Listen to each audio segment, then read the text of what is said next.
વડોદરા શહેર સંસ્કારી નગરી, માન્ય પ્રધાનમંત્રીની કર્મભૂમિ, અને આ કર્મભૂમિ પર જોવા જઈએ તો ભાયલી ખાતે બીજા નોરતે દીકરી પર ગેંગ રેપ કરવામાં આવ્યો છે।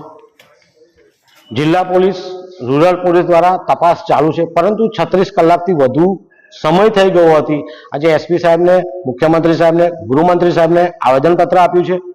હજુ અમે એમને 24 કલાક આપ્યા છે। 24 કલાકની અંદર આરોપીઓ નહીં પકડાય તો ગાંધીનગર ગૃહ ખાતે ગાંધીજીની પ્રતિભા પાસે બેસીને ઉપવાસ આંદોલન શરૂ કરનાર છે।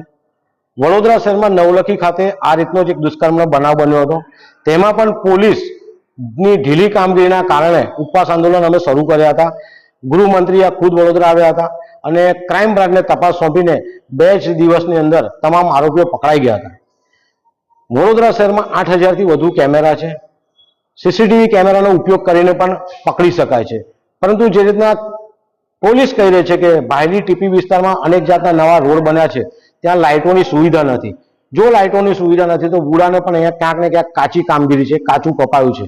અમારી વડોદરા શહેરના ભારતીય જનતા પાર્ટી કે અન્ય પાર્ટીઓની મહિલા મોરચાઓને પણ વિનંતી છે કે તમે બધા બહાર નીકળો। આ દીકરી મારી નહીં, આપણા સૌની દીકરી છે અને આ દીકરી માટે એને ન્યાય મળે અને આરોપીઓ પકડાય તેના માટે સૌએ બહાર આવવું પડશે। જે રીતના આજે આવેદનપત્ર પાઠવ્યું છે, આવતીકાલે 2 વાગ્યા સુધીમાં આ લોકો પકડાય નહીં તો અમારા ઉપવાસ આંદોલન ગાંધીનગર ગૃહ શરૂ કરનાર છે।